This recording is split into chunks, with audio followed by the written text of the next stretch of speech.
వినవే విభుని మాట వినవే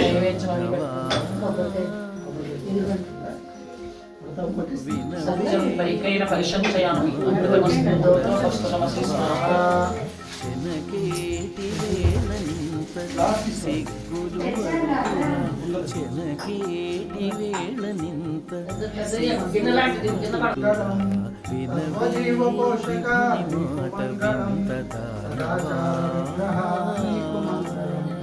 సదాచార విగ్రహ స్వామి సాయినాథాయ శ్రీ క్షేత్రవాసాయ లోకనాథాయ భక్తలోక సంరక్షకాయ లోకనాథాయ భక్తలోక సంరక్షకాయ నాగలోక ఈసులేని వాడతడు పిచ్చకురాలవు నీవు కాసుల వంటివి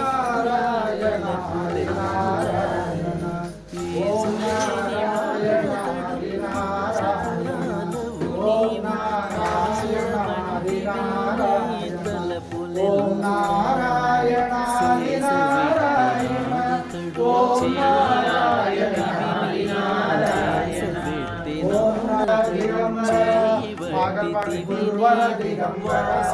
దిగంబర దిగంబర గురువర దిగంబర దిగంబర దిగంబర ఓలయ తాత దిగంబర దిగంబర దిగంబర ఓలయ తాత దిగంబర దిగంబర దిగంబర శ్రీపాద వల్లభ దిగంబర దిగంబర దిగంబర శ్రీపాద వల్లభ దిగంబర దిగంబర దిగంబర అవధూత చింతన దిగంబర దిగంబర దిగంబర అవధూత చింతన దిగంబర దిగంబర దిగంబర కుబేరాయ వైశ్రవణాయ మహారాజాయ నమః. ఓం స్వస్తి సామ్రాజ్యం భోజ్యం స్వరాజ్యం వైరాజ్యం పారమేష్ట్యం రాజ్యం మహారాజ్యం ఆధిపత్యమయం సమంతపర్యాయం ఈశా సార్వభౌమః సాసాయుషాఢ్యై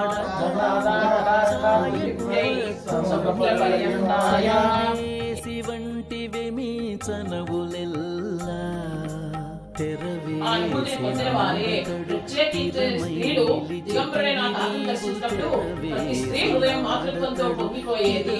భగవంతుడే అన్ని అని తెలిసినప్పటికీ ప్రతి ఒక్కరూ ఒక యశోదరాని కృష్ణుని లాలించి అలంకరించినట్టు తాతగారిని అలంకరించి మురిసిపోయేవారు.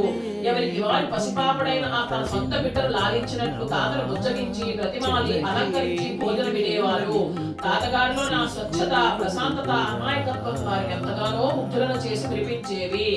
అవధులు లేని అవధూత తత్వానికి అసలు రూపుగా నిలిచిన తాత అందరినీ ఆ విధంగా అరించి ఆశీర్వదించి హక్కున చేర్చుకునేవారు.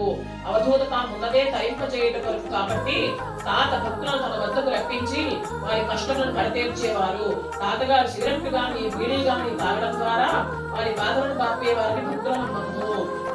అందుకనే తాతగారి వద్దకు ఎవరు ఏ సమస్యతో వచ్చినా తాత బీడీలో సిగరెట్ తాగితే సమస్య పరిష్కరింపడినట్టు భావించేవారు. అంతేకాదు తాతగారు కూడా ఊళ్ళో ఎవ్వరికి ఆపద సంభవించబోతున్నా ఎవరికి ఏ ఆపద సంభవించబోతున్నా అపరిమితంగా నీళ్ళు కాల్చి పడేస్తుండేవారు. మొదట్లో తాతగారు ఆ విధంగా ఎందుకు ప్రవర్తిస్తున్నారో అర్థమైనప్పటికీ రాను రాను పరిస్థితులను గమనిస్తే అంతరార్థం అందరికీ అర్థమయ్యేది. ఈ రకంగా తమ ఉదరమనే ఒక గంట తులిలా మలుచుకొని ఎందరెందరో భక్తుల పాపకర్మలను అందులో వేసి ధ్వంసం చేసేవారు.